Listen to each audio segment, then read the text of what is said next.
아멘. 우리 함께 오늘 같이 은혜 받을 말씀 보시도록 하겠습니다. 마가복음 13장 28절부터 37절까지 말씀을 저와 여러분들 대표해서 선미 자매님이 교독해 주시겠습니다. 28절 제가 읽도록 하겠습니다. 무화과 나무의 비유를 배우라. 그 가지가 연하여지고 잎사귀를 내면 여름이 가까운 줄 아나니 이와 같이 너희가 이런 일이 일어나는 것을 보거든 인자가 가까이 곧 문 앞에 이른 줄 알라. 내가 진실로 너에게 말하노니 이 세대가 지나가기 전에 이 일이 다 일어나리라.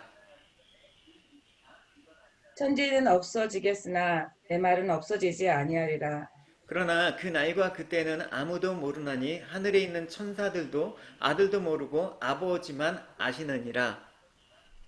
주의하라 깨어 있으라 그때가 언제인지 알지 못함이라. 가령 사람이 집을 떠나 타국으로 갈 때 그 종들에게 권한을 주어 각각 사물을 맡기며 문지기에게 깨어 있으라 명함과 같으니 그러므로 깨어 있으라 집 주인이 언제 올는지 혹 저물 때 일는지 밤중 일는지 다굴 때 일는지 새벽 일는지 너희가 알지 못함이라. 그가 후련히 와서 너희가 자는 것을 보지 않도록 하라. 깨어 있으라 내가 너희에게 하는 이 말은 모든 사람에게 하는 말이니라 하시니라. 아멘. 아멘. 예, 마가복음 13장은 이제 어느 시점이냐면 주님께서 메시아로서 이제 이 땅에 오시고 3년의 공생애가 이제 마감할 시점에 이르러서 주님께서 이제 장차 닥칠 일들을 말씀해 주시는 것입니다. 그래서 종말과 재림에 관한 예언과 교훈이 기록되어 있는 내용이 마가복음 13장입니다. 병행해서 이제 마태복음 24장의 내용도 이따 참조해 보실 텐데 어쨌든 13장의 이제 시작을 여러분 한번 보시면 어떤 내용이 나오냐면 제자들이 예루살렘 성전의 외형을 보고 그 화려함과 웅장함에 주님 대단하지 않습니까? 라고 감탄을 금치 못한 장면에서 마가복음 13장은 시작을 하고 있는 것입니다. 근데 주님께서는 제자들과 달리 그 성전의 외형의 화려함과 웅장함이 아니라 그 내면의 부패와 타락성을 바라보시는 거예요.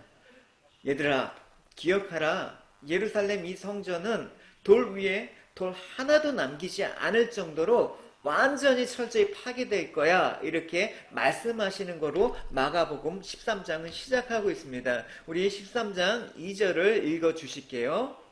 예수께서 이르시되 내가 이 큰 건물들을 보느냐 물 하나도 돌 위에 남지 않고 다 돌 하나도 물 위에 남지 않고 다 무너뜨려지리라 하시니라. 예. 그러니까 제자들이 놀라죠. 아, 이 성전이 어떻게 무너질 겁니까? 라고 하면서, 이렇게 언제 무너지죠? 라고 그 시기를 질문을 하는 거예요. 그러니까 예수님께서는 이제 종말의 때에 있을 여러 가지 징조를 먼저 말씀해 주십니다. 아, 이게 성전이 무너지기 전에 이런 일들이 앞으로 일어날 거야 라고 말씀해 주시는데 그 징조들을 구체적으로 살펴보면 이제 거짓 그리스도가 출현할 거야. 그 다음 전쟁이 일어날 거야. 민족이 분쟁이 일어나고 막 지진이 일어나고 기근이 있고 또 모든 믿는 성도들이 대대적으로 핍박을 당하게 될 거야. 이런 일들을 이제 그 징조로서 암시하고 있는 그런 내용들을 말씀하십니다. 근데 주목할 내용이 뭐냐면 예수님께서 말씀하신 이러한 그 징조는 정말 그 자체가 아니라 본격적으로 이제 재난의 시작을 알리는 것입니다. 근데 궁극적으로 세상의 끝은 언제 오느냐?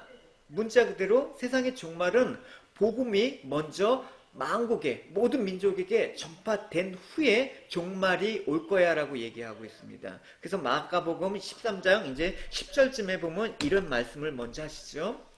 이런 징조들이 시작이지만 결국 끝은 어디냐? 복음이 먼저 만국에 전파되어야 끝이 난다라고 얘기하고 있습니다. 그래서 여러분, 세상의 종말이 가까워져 올 때는 혼란과 여러 가지 징조들이 나타나지만 우리가 알아야 될 것은 뭐냐? 역사의 흐름, 역사의 진행은 복음이 만국, 모든 민족에게 전파되는 방향으로 전개될 것임을 분명히 말씀하고 있습니다. 여러분, 오늘날 많은 일들이 일어나죠. 코로나 바이러스를 비롯해서 많은 내전과 지진, 뭐 여러 가지 자연재해가 일어나지만 공통점은 뭐냐? 아, 이것들을 통해서 복음이 드러나게 하신다. 그 방향성을 우리가 알아야 되는 것입니다. 따라서 마지막에 종말의 때를 살아가는 우리가 정말 성도로서 어떻게 이 시대를 분별해야 되는가, 어떤 방향을 가지고 내가 어떤 자세를 가지고 살아가야 되는지 오늘 본문은 그래서 두 가지 비유를 주님께서 말씀해 주시고 있습니다. 먼저 어떤 비유를 하냐면 주님께서 무화과 나무 비유를 통해서 이 시대를 너희가 어떻게 분별해야 되는지를 말씀해 주시고 있습니다. 우리 28장 29절 여러분 같이 읽어 주시겠습니다. 시작.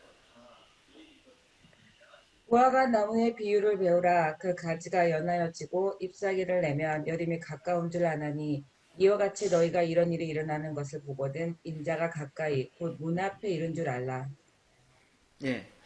그 당시 팔레스타인 그 지역의 그 지중해성 기후는 무화과 나무 잎사귀가 돋아나고 이제 커지기 시작하면 그때가 이제 늦봄에서 초여름으로 넘어가는 계절인 것을 나타냅니다. 그러니까 예수님께서 말세 때 나타난 여러 가지 징조들을 이렇게 하나둘씩 발생하면 그게 이제 무화과 나무 잎이 커져가고 이제 계절이 오는 것처럼 이제 때가 가까워지면 알라라고 얘기를 했습니다. 유대인들에게 무화과 나무는 아주 익숙한 나무이기 때문에 이 비유가 아주 피부에 와닿는 그런 비유의 말씀이실 것입니다. 근데 예수님께서 말씀하신 세상의 종말, 징조, 전쟁이나 기근이나 이런 지진, 이런 흔한 일을 보면서 그래서 가까이 왔다라는 걸 뭐로 얘기하고 있습니까? 인자가 가까이 문 앞에 이르는 줄 알라. 그러니까 문 앞에 이르렀다라는 표현을 쓰고 있습니다. 주님께서 문 앞에 이르렀다. 이게 대단히 사실은 성경에 곳곳에 나오기 때문에 제가 강조를 하고 있는 것입니다. 여러분, 근데 생각을 해보십시오. 종말이 가까워졌습니다. 여러분 주님께서 곧 오신다 문 앞에 서 있습니다. 그런데 여러분 이게 여러분 정말 주님께서 문 앞에 오시는 것을 감지하는 게 우리 인간의 자연스러운 반응이라고 할 수 있습니까? 그렇지 않지 않습니다. 오히려 전쟁이나 기근들 또 오늘날 같은 이런 바이러스들이 그 창궐하면서 우리는 주님이 가까우신 게 아니라 세상의 앞일을 걱정해요. 우리 안위를 걱정해요. 어떻게 살까를 걱정한단 말입니다. 이게 인간으로서 우리의 자연스러운 오히려 반응이라는 거예요. 여러분 근데 우리는 이런 때 종말의 때가 가까울수록 뭘 느껴야 되냐? 인자가 문 앞에 가까이 이른 줄 암이라 이걸 여러분 인지해야 되는 것입니다. 그러면 여러분 이제 주님께서 문 앞에 오셨습니다. 여러분 쉬운 예를 들어 드릴게요. 여러분 누구 이제 아는 지체의 집에 여러분 방문하셨습니다. 그 문 앞에 여러분 방문하셨으면 여러분 그 안에서 그 사람이 나올 때까지 여러분 가만히 서겠습니까? 그럼 여러분 하루 종일 뭐 나오지 않으면 하루 종일 기다릴 수가 있겠죠. 그렇지 않고 문을 두들기겠죠. 아무개야 나 왔어 문 좀 열어줘 이렇게 얘기하겠죠. 그러니까 여러분 마찬가지입니다. 여러분 지금 마지막 때에 이런 징조들을 통해서 주님께서 문 앞에 가까이 온 줄 알게 된다 그러면 주님께서 어떻게 하십니까? 나 왔다. 문을 두들겨야 되죠. 그 장면이 계시록 3장 20절에 있단 말입니다. 한번 같이 읽도록 하겠습니다. 시작.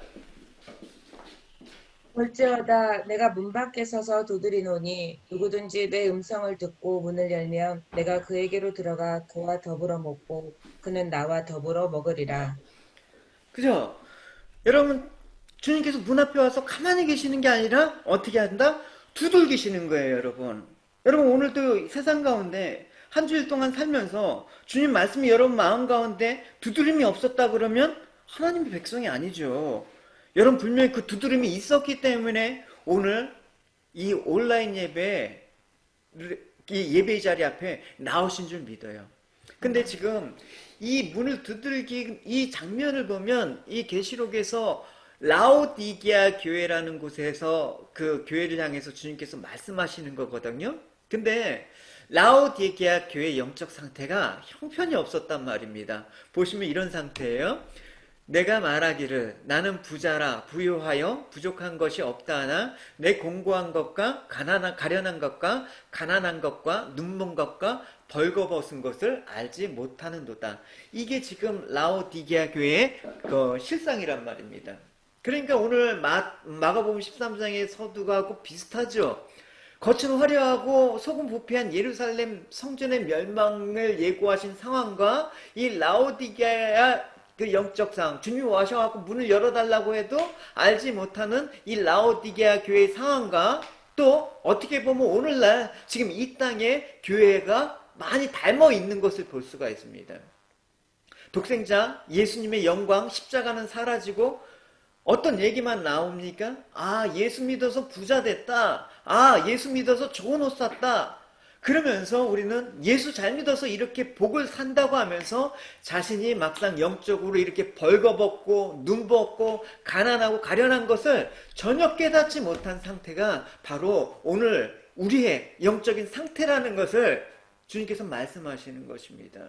그러나 주님께서는 끝까지 당신의 교회를 향해서 포기하지 않습니다. 교회를 향해서 오늘도 여러분들 향해서 주님께서 마지막 때 문 밖에 서서 어떻게 하신다? 두드리고 계십니다. 우리에게 분명히 말씀하실 것입니다. 오늘 본문 30절, 31절 같이 읽도록 하겠습니다. 내가 진실로 너에게 말하노니 이 세대가 지나가기 전에 이 일이 다 일어나리라. 천지는 없어지겠으나 내 말은 없어지지 아니하리라. 여러분, 천지가 없어진다고 하면 예수님 말씀은 어떻게 합니까? 없어지지 않는데요. 다 이루어진다라는 것입니다. 이 말은 뭐냐? 예수님의 말씀은 이미 확정됐다라는 것입니다. 이 역사는 어떻게 흘러가든 말씀대로 흘러간다라는 것입니다. 그러니까 말씀대로 확정되었다라는 것은 세상에 앞으로 어떤 일이 일어나건 우리가 어떻게 살아야 되건 간에 결과는 말씀에 의해서 이루어지고 우리는 말씀을 가지고 이 세대를 분별해야 된다라는 것입니다. 여러분, 종말의 때를 여러분 현상으로 여러분 종말의 때를 분별하면 여러분 세대주의자가 되는 것입니다. 그렇게 해서는 안 되는 것입니다. 이런 종말의 모습은 과거에도 많은 일들이 일어났습니다. 유럽의 인구의 절반에 가까이 죽은 그 흑사병도 여러분 그때가 바로 지금의 때를 비하면 더 심하지 않습니까? 그러나 우리는 말씀으로 이 종말의 때를 분별한다고 하면 오늘 이 시간 이 시대를 우리가 어떻게 살아야 되는지 그 방향을 알 수가 있을 것입니다. 그래서 하나님 말씀을 믿는 성도들은 세상을 향해서 항상 당당할 수 있어야 되는 것입니다. 여러분, 세상이 어떻게 한다고 해도 우리는 이미 세상이 어떻게 될지 이미 말씀으로 알고 있습니다. 그래서 우리의 믿음은 눈에 보이는 현실이 전부가 아니라 예수님의 말씀이 참된 현실이다. 믿음의 실상이다. 그렇기 때문에 설사 내가 당장 죽는다고 하더라도 이 말씀의 세계만을 소망하며 현실과 타협하지 않는 그 믿음의 길을 갈 수가 있다라는 것입니다. 그래서 여러분, 이 세대가 어려워질수록 여러분 힘들 때 여러분 주님의 말씀이 여러분 잘 들리지 않습니까? 저도 마찬가지입니다. 지금 여러분의 마음을 누가 두들기십니까? 세상의 염려와 불안과 걱정이 여러분 마음을 지배해서는 안 되는 것입니다. 말씀으로 두들겨 계셔서 문을 열고 영접하면 내가 같이 너와 먹고 살겠다. 주님께서 말씀하시는 이 음성이 들어야지 여러분 이 시대를 살아갈 수가 있습니다.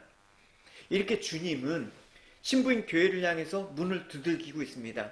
근데 이 모습이 성경에 여러분 잘 아시는 그 술람미 여인과 솔로몬의 이야기이지만 사실은 교회와 또 그 신부인 교회와 신랑인 그 주님과의 그 관계를 얘기하는 그런 또 이야기입니다. 아가서가. 그래서 아가서에 보면 이 지금 교회에 대한 신랑이 갑자기 찾아와서 문을 들기는데 신부인 교회가 반응하는 부분들이 그대로 나와 있습니다. 아가서 말씀을 한번 보실게요. 아가서 5장 2절에서 3절 읽어주시겠습니다. 내가 잘지라도 마음은 깨었는데 나의 사랑하는 자의 소리가 들리는구나. 문을 두드려 이르기를 나의 누이, 나의 사랑, 나의 비둘기, 나의 완전 자야 문을 열어다오. 내 머리에는 이슬이, 내 머리털에는 밤이슬이 가득하였다 하는구나. 내가 옷을 벗었으니 어찌 다시 입겠으며 내가 발을 씻었으니 어찌 다시 더럽히랴마는. 예, 여기서 술라미 여인은 솔로몬의 음성을 듣습니다. 근데 듣긴 듣는데 머뭇거리는 거예요. 왜 머뭇거립니까?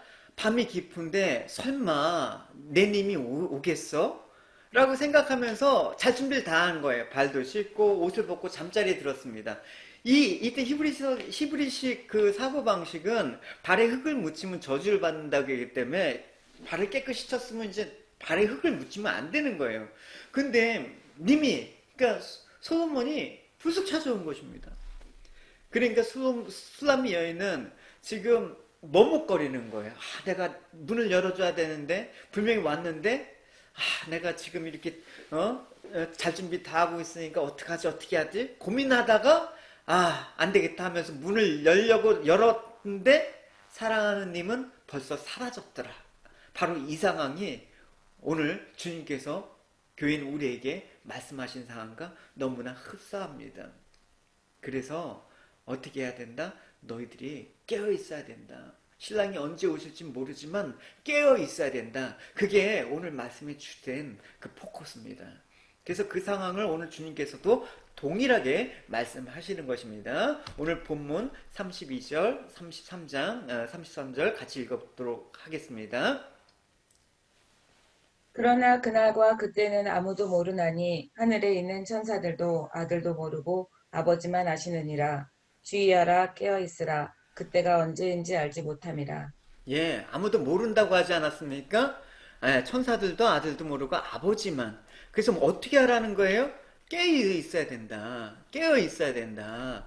지금 이 말을 하고 있는 것입니다. 이 깨어 있으라는 이 헬라어 아그리피네오라는 말은 뭐냐면 그냥 잠을 안 자고 뜬 눈으로 세운다란 말이 아니라 영적으로 주목하고 집중하는 그 상태를 깨어 있다라는 이 아그리피네오라고 쓰고 있습니다.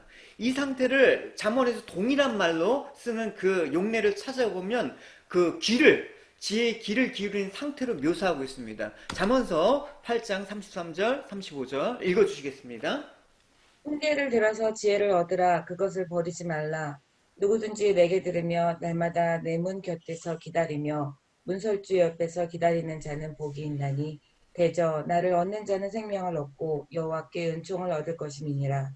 예, 여기서 기다리다. 이게 동일하게 아그리피네오라는 그 말로 쓰이고 있는 말이에요. 동일한 단어입니다.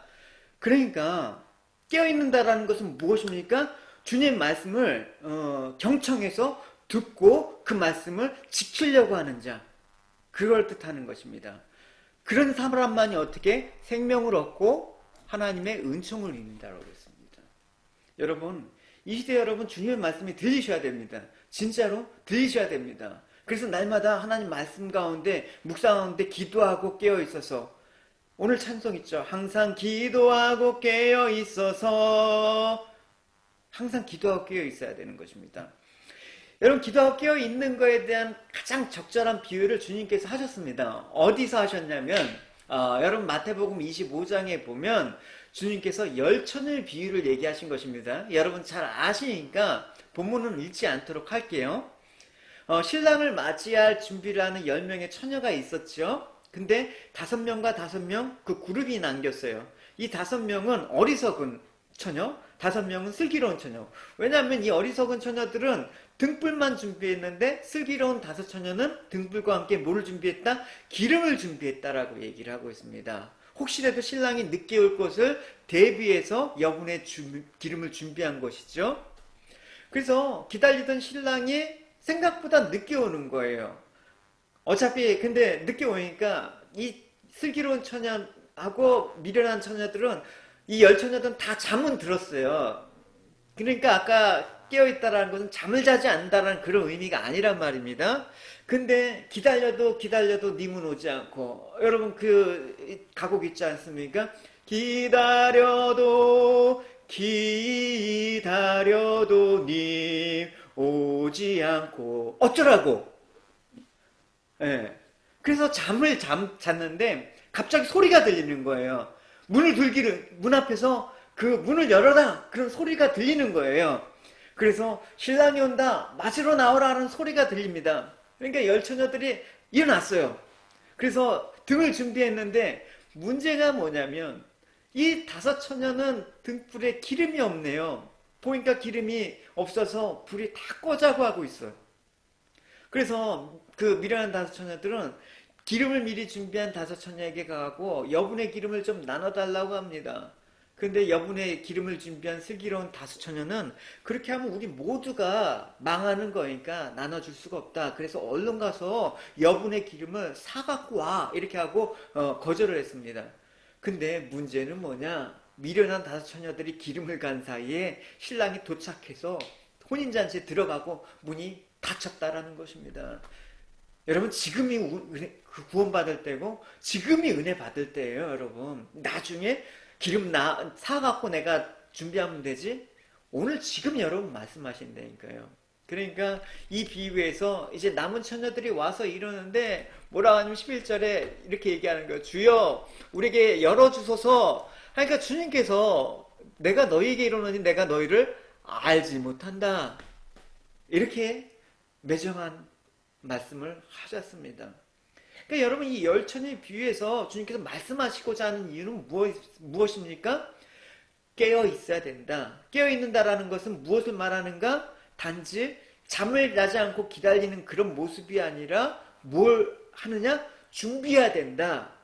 명백한 차이점이에요. 그래서 언제 올지 또 주님께서도 왜 더디 오신다고 얘기합니까? 여러분 한 영혼이라도 멸망하지 않기 위해서 주님께서 더디 오시기 때문에 주님 우리를 사랑하시기 때문에 최대한 늦게 오시는데 뭘 준비를 해야 된다? 주님이 오실 날을 예배해서 깨어 있어야 된다. 그걸 기름을 준비한 이 다섯 처녀의 슬기로운 모습으로 지금 말씀을 하고 있습니다. 그래서 주님께서 열 처녀의 비유를 이렇게 말씀하신 후에 뭐라고 이어서 말씀하시면 13절에 이렇게 나옵니다. 읽어주시겠습니다. 그런즉 깨어 있으라. 너희는 그날과 그때를 알지 못하느니라. 예, 깨어 있어야 된다라는 것입니다. 그러니까 주님 오실 날을 이제나 저제나 고대하면서 잠을 자지 않고 철야하고 뭐 그런 게 아니라 깨어 있는 그 모습에 대해서 우리는 조금 더 자세히 알기 위해서 주님께서 친절하시게 오늘 본문에 깨어 있으라 이렇게 말씀하시고 오늘 본문에 한 가지 비유를 더 들어주시는 거예요. 그 한 가지 비유가 또 이렇습니다. 34절 읽어주시겠습니다. 가령 사람이 집을 떠나 타국으로 갈 때에 그 종들에게 권한을 주어 각각 사물을 맡기며 문지기에게 깨어 있으라 명한과 같으니.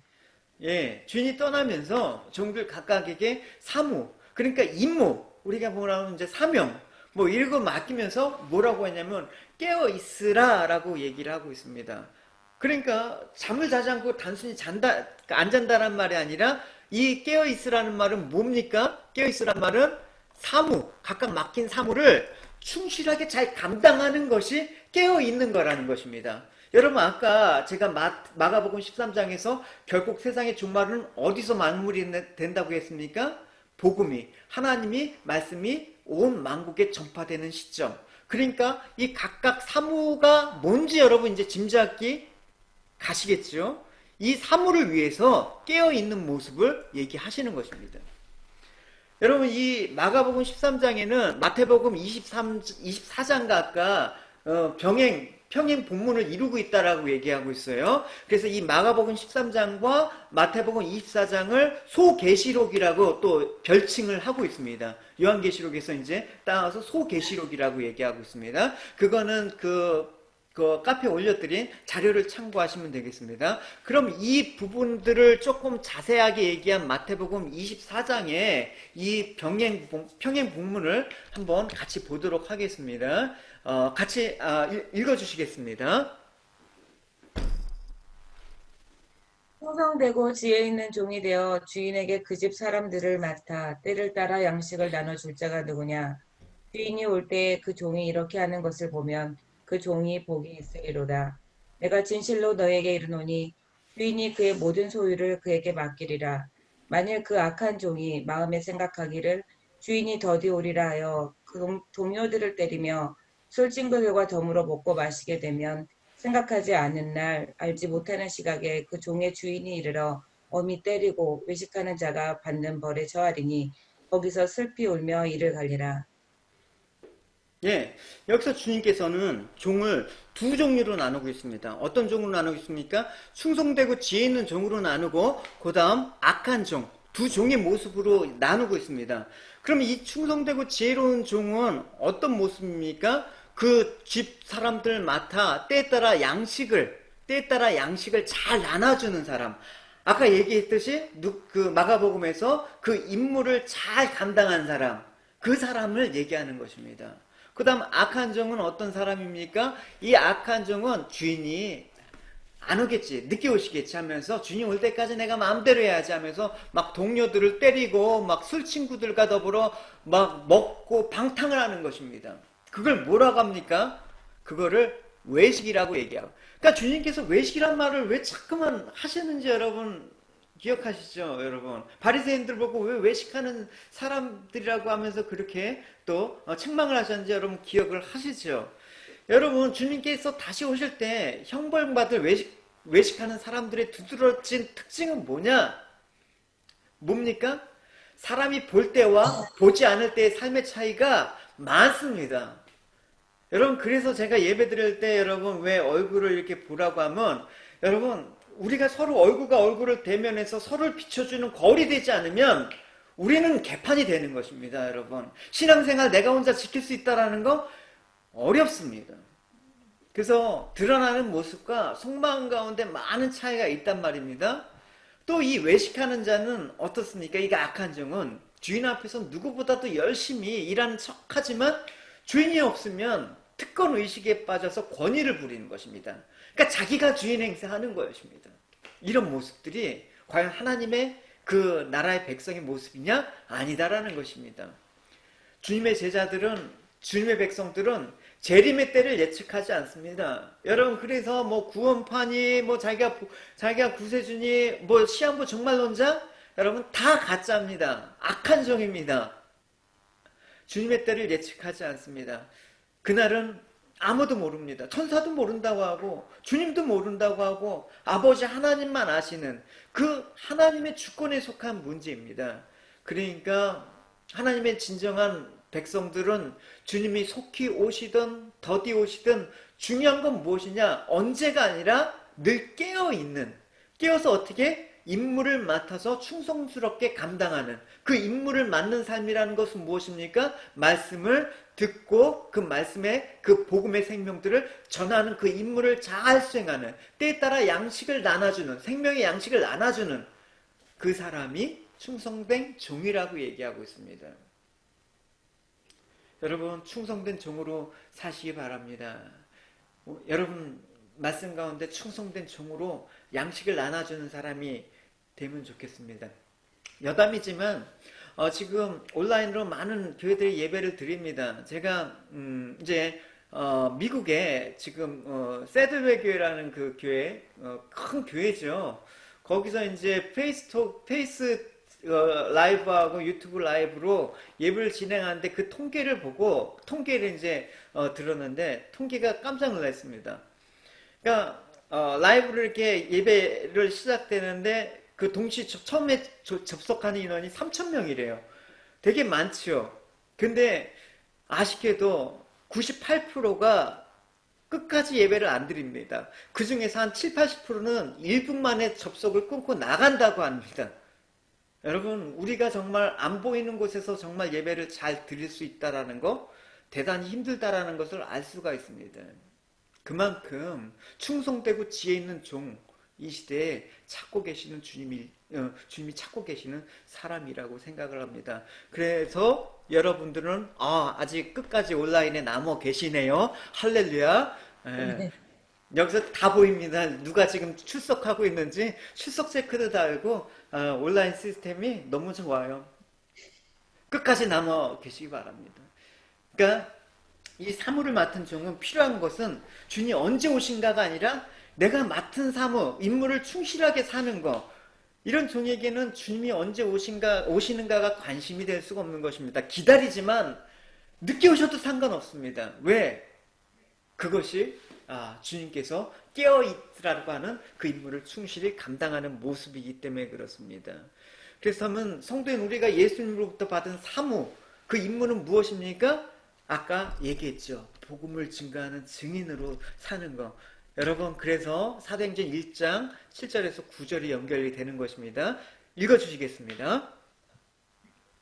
이르시되 때와 시기는 아버지께서 자기의 권한에 두셨으니 너희가 알 바 아니요 오직 성령이 너희에게 임하시면 너희가 권능을 받고 예루살렘과 온 유대와 사마리아와 땅끝까지 이르러 내 증인이 되리라 하시니라. 이 말씀을 마치시고 그들을 보는데 올려져 가시니 구름이 그를 가리어 보이지 않게 하더라.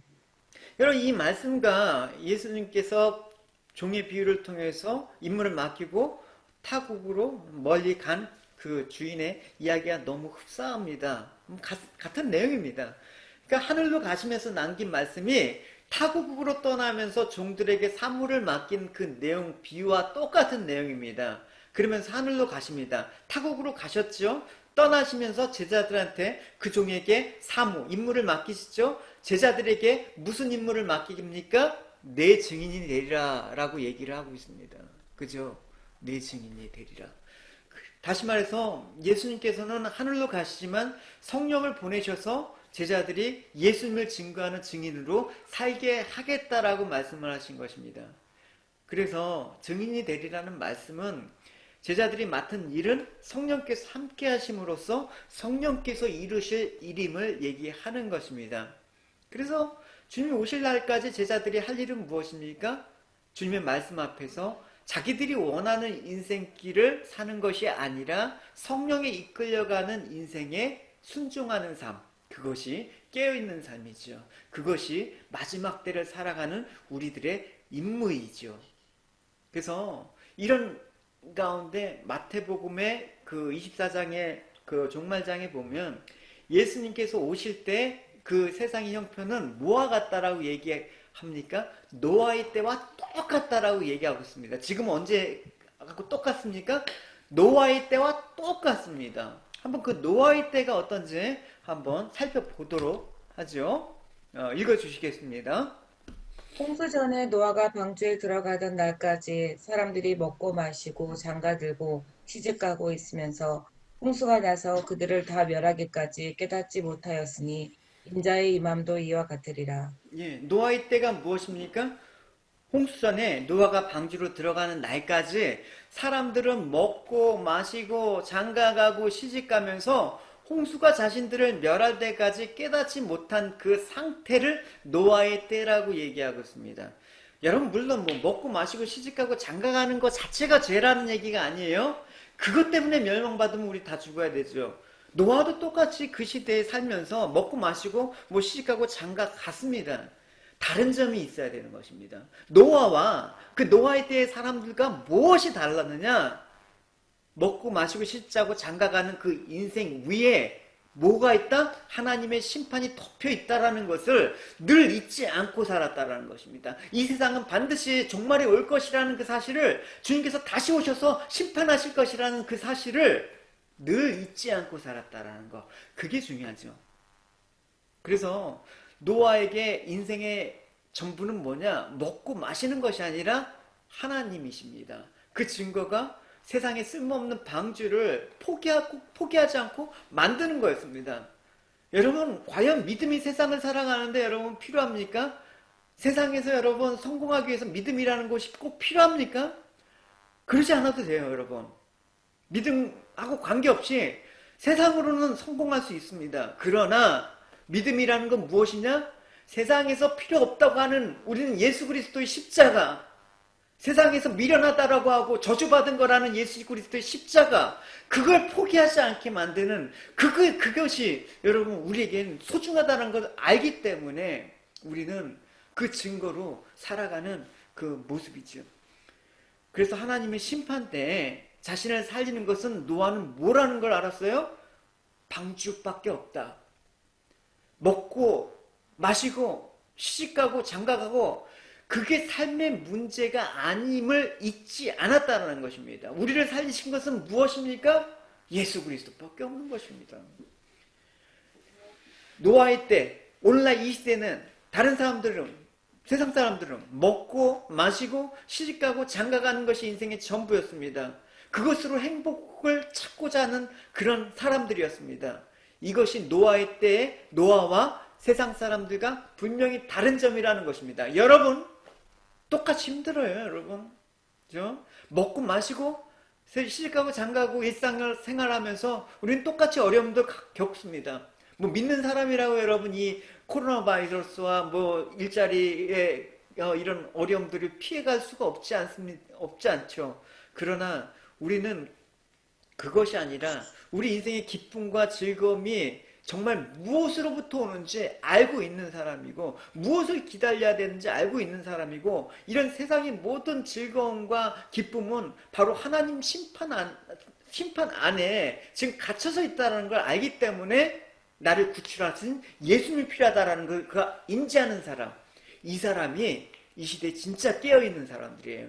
여러분들 이 시대 가운데 깨어있는 애담 지체 여러분이 되시기 바랍니다. 할렐루야. 예, 창세기 4장에 보면 에노스라는 사람이 나오는데 이 사람의 그 얘기를 한번 잠깐 언급하고 합시다. 읽어주시겠습니다.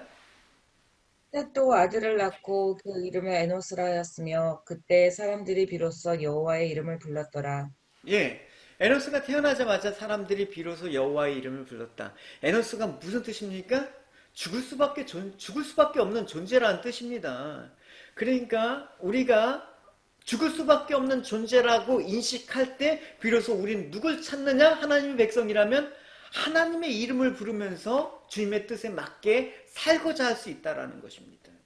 여러분, 왜 사람들이 예수를 믿는다고 하면서 왜 이렇게 엉터리인지 아십니까? 대부분 인간들은 나와 죽음과는 아무런 상관이 없기 때문에 나는 뭐 주님 있어도 그만 없어도 그만 이런 생각을 하고 있기 때문에 그렇습니다. 여러분, 오늘도 코로나 바이러스로 인해서 수많은 사람들이 죽어나가고 있습니다. 누가 예상을 했겠습니까? 그뿐만 아니라 뭐 다른 자동차 사고나 뭐 화재나 수많은 사람이 죽어가고 있습니다. 그 당사자들은 준비하면서 내가 내일 코로나 바이러스도 이제 죽어야지. 누가 그런 사람이 있습니까? 아무도 준비 없이 갔습니다. 그 사람들이 여러분보다 못 배워서 죽었습니까? 그 사람들이 능력이 없어서 가난해서 죽었습니까? 인간은 모두 죽습니다.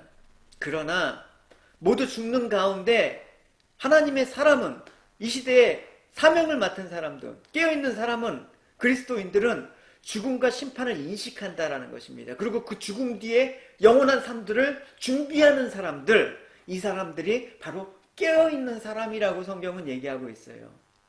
주님께서는 그래서 마지막 징조를 말씀하시면서 누가복음에 이렇게 기록을 하고 있는 부분들 있습니다.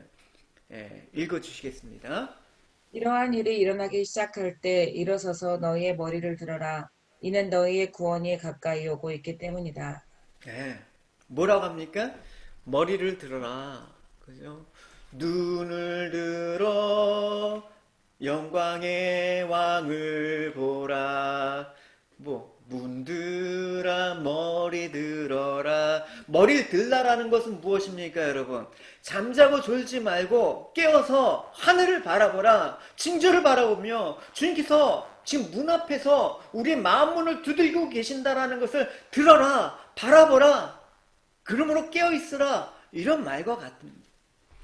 그러니까 하늘을 바라보면서 지금 이 모든 상황들 가운데 주님께서 이 역사를 어떻게 지금 주관하고 계시는가, 지금 이 세계를 어떻게 이끌고 가시는가, 이것들을 바라보라는 것입니다. 그러면서 주님을 기다리라는 것이죠. 그래서 이 머리를 들라, 이 말씀 뒤에 바로 누가복음은 이어서 이렇게 머리를 들라라는 그 내용들을 구체적으로 말씀해주고 있습니다. 35절부터 36절까지 읽어주시겠습니다. 너희는 스스로 조심하라. 그렇지 않으면 방탕함과 술 취함과 생활의 염려로 마음이 둔해지고 뜻밖의 그날이 덕과 같이 너희에게 임하리라. 이날은 온 지구상에 거하는 모든 사람에게 임하리라. 이러므로 너희는 장차 올 이 모든 일을 능히 피하고 인자 앞에 서도록 항상 기도하며 깨어 있으라 하시니라. 예. 장차 있을 주님이 다시 오심을 생각하면서 너희들은 그때 있을 심판을 생각하면서 두렵고 떨림으로 죄를 버리고 하루하루를 영적으로 깨어있는 삶을 살아야 된다라고 말씀하십니다. 그러나 성도는 물론 이런 생각만 하는 것이 아닙니다. 아, 주님 재림하면 막 공포에 시달리고 내가 구원에 확신이 없어서 조마조마한 마음으로 그렇게 살라라는 의미로 말씀하시는 게 아닙니다. 여러분, 많은 사람들은 주님께서 심판하신다, 재림하신다 그러면 1차적으로 반응은 무서워합니다. 특히 내 자신의 삶을 돌아볼 때 내가 지은 죄가 많은 것 같고 내가 지금 신앙생활을 제대로 못하는 것 같고 그럴 때 주님께서 빨리 오신다고 생각한다고 빨리 오신다 그러면 1차적으로 아, 주님 아직은 때가 아닌 것 같아요. 빨리 안 오셨으면 좋겠어요. 아직 준비가 안 됐어요. 뭐 내가 원해서 뭐 오시고 말고 그런 게 아니죠. 물론 우린 죄에 대해서 회개하고 또 주님 앞에 두렵고 떨리는 마음으로 구원을 이루어 가야 됩니다. 그러나 무작정 주님께서 다시 오시는 심판의 재림에 대해서 두렵기만 생각하면 그것은 아주 잘못되는 것입니다. 그래서 누가복음엔 재림에 대한 이 생각을 바꿔주는 주님께서 또 이런 말씀이 나옵니다. 같이 누가복음 12장 읽어주시겠습니다. 주인이 결혼 잔치에서 돌아와서 문을 두드릴 때 곧 열어주려고 기다리는 사람과 같이 되어라. 주인이 와서 볼 때 깨어있는 종은 복이 있다. 내가 진정으로 너희에게 말한다. 주인이 스스로 허리를 동이고 종들을 식사 자리에 앉힌 다음 곁에 와서 종들을 섬길 것이다. 주인이 밤중이나 새벽에 오더라도 깨어있는 종들이 있다면 그 종들에게 복이 있을 것이다. 예, 아멘. 이 말씀은 주님께서 언제 오실지 모른다라고 말씀을 하시는데 이 재림을 기다리는데 이 마음들, 이 어떤 기대와 소망들을 또 주님께서 말씀해 주시는 것입니다. 이 지금 주인을 기다리는 종의 모습으로 기다려야 된다라는 것입니다. 사랑하는 주님의 음성을 듣고 우리가 마음을 모셔 사랑하는 분으로 주님을 모시고 함께 살아야 된다라는 것이죠. 그래서 주님께서 이렇게 할 때 주님은 어떻게 대접해 주신다고 말씀하시고 있습니까? 뭐라고 얘기하고 있습니까? 주인이 스스로 허리를 동이고 식사 자리에 앉게. 아까 문을 들고 들어가서 내가 더불어 먹고 함께 살리라. 똑같지 않습니까? 계시록에 있는 말씀과. 그래서 종들을 오히려 섬길 것이라고 얘기하고 있습니다. 그래서 우리 종된 입장에서 마땅히 우리는 해야 될 것을 했을 뿐인데 주님께서는 문을 열어주고 영접하는 그 종을 주인의 자리에 오히려 앉히고 섬기는 그 나라가 하나님 나라죠. 그래서 주님께서는 내가 섬김을 받으려고 온 것이 아니라 섬기러 왔다라고 얘기했습니다. 이 장면이 어떤 장면입니까? 최후의 만찬 때 예수님께서 허리에 수건을 두르시고 제자들의 발을 씻겨주는 장면을 지금 연상할 수가 있는 것입니다. 그래서 이 섬김은 주님께서 결국 십자가에서 자신의 피와 살을 내어주심으로써 참된 섬김, 참된 하나님의 나라를 이루시는 그 소망들을 우리에게 보여주시는 것입니다. 그래서 이걸 믿기 때문에 우리는 주님의 재림이 두렵거나 떨리는 일이긴 하지만 또 반면에 이 말할 수 없는 간절한 소망과 기쁨으로 가득 충만하셔야 된다는 것입니다. 그래서 이 간절한 소망을 마음에 품고 늘 깨어 있어야 되는 것입니다. 주님께서 생각지 않은 날에 우리가 알지 못하는 때에 속히 오실 것을 믿는 믿음이 있어야 됩니다. 하지만 주님께서 다시 오실 것을 믿으며 사는 신앙은 무엇이냐? 하루하루 주님 내일 오실까요? 내년에 오실까요? 이런 궁금해하면서 손꼽아 기다리는 것 그것만을 의미하는 것이 아닙니다. 여러분 군대에서 군대 간 그 형제들 제대할 때 어떤 마음에 들어갈 때 저는 들어가자마자 제대할 날을 손꼽아 기다렸습니다. 예. 진짜 이 기간 동안 어떻게 버티지? 근데 생각해 보니까 그래요. 26개월 버티고 그런 것이 의미가 있는 게 아니라 제대할 날은 사실 언젠간 오거든요. 국가에서 정한 시간에 제대할 날은 옵니다. 중요한 것은 26개월 동안 군인답게 사는 게 더 중요한 것입니다. 그죠? 제대하는 게 문제가 아니에요. 마찬가지예요, 여러분. 주님께서 언젠가 오시겠죠. 더 중요한 것은 무엇이냐? 주님께서 맡겨진 인생, 하나님 백성답게 우리 이 땅에 살아가야 되는 것입니다. 그게 더 중요한 것입니다. 예수님을 증거하는 증인으로서 한 주간에도 여러분 일상생활 가운데 사람들은 다 두려움에 공포에 떨고 있을 때 이것들을 통해서 주님이 나의 구세주이심을 증거하는 왕으로 영접하고 우리 삶이 주님의 통치를 받으면서 주님께서 맡겨주신 그 임무 가운데 여러분 충성스럽게 감당하는 깨어있는 삶을 살아가시는 여러분이 되시기를 주님의 이름으로 축원합니다. 예, 우리 같이 함께 찬양 드리시도록 하겠습니다. 찬양 우리 들으실 때 우리 같이 찬양 드리시도록 하겠습니다. 주님 나라 오리라는 그 마음과 소망들, 그러나 단순히 주님 나라가 언제 오실지에 대한 관심이 아니라는 거 말씀드렸습니다. 중요한 건 뭐냐? 주님 나라가 이 땅에 오실 때까지 우리는 어떻게 깨어 있어서 주님의 백성답게 살아가는가, 그것이 더 중요하다라는 거 기억하시면서 우리 이 찬양 주님께 드리도록 하겠습니다.